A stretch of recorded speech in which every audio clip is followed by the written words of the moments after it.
So we're looking at Circus Act, which is number 21 in this book. And we're in F major. So you want to have your E and A levers up if you've got a lever harp tuned in E flat major. Okay, there's another video on the left hand. So we're just going to look at the right hand here. So the first two bars of right hand are very straightforward because you don't have to do anything.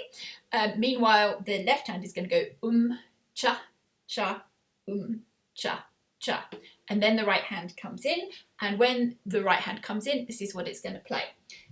So third finger, or you could use your second finger, on the C. So this is my middle C here. So it's the C above middle C, then two empty strings and thumb on F. And this is a dotted minim. So note the little dot. So that's going to last for 3 beats, or it's the whole bar.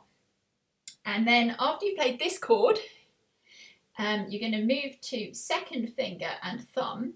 And the second finger is actually going to go where the thumb just was, miss a string, and the thumb is going to be on A. So you're going to be here, and then you're going to be here. So 1, 2, 3, 1, 2, 3. Okay, and then after that, so in bar 1, 2, 3, 4, 5, in bar 5, you've got another chord which is A at the bottom, miss a string, and the thumb goes on C.